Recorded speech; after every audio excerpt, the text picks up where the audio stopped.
Okay, so I stopped at 2, so we have one more part. We're going to compute the standard deviation of the random variable x. So standard variable x, the way I've been wanting you guys to compute it is standard deviation.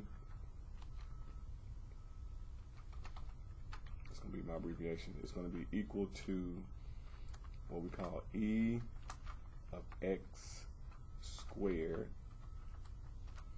and then you subtract that from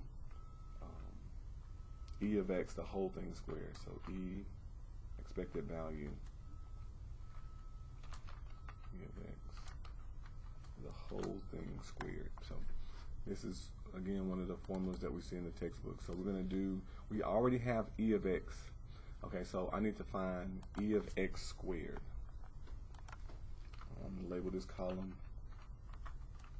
e of x squared. So this column is going to be equal to, we're going to do x squared. So when I do in Excel, just tell this to multiply x times itself, x times x, and then times the probability. So we're going to do that for each one. X times x to give you x squared times the probability. So once I do the first one, I can just drag and drop, and it will compute them all. So you see A3 times A3, which is squaring this cell, times its probability of C3. Okay, so once I get that, I'm going to add these all up. So I'm going to do the sum.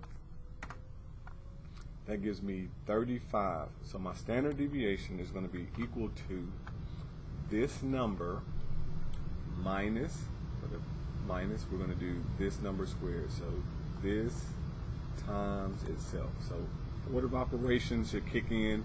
It's going to do multiplication first, so it'll square this, and then it'll subtract the 2. And this gives me my standard deviation.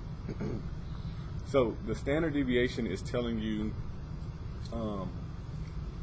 I guess, a little area about the mean, how much you would be off. So you can go above or below the mean by this much to kind of get you a little interval about the number of games played.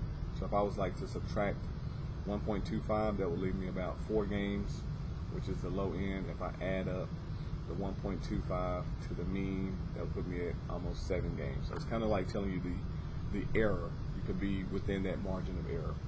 So 1 point, and we want to round to 1 decimal place, so 1.3.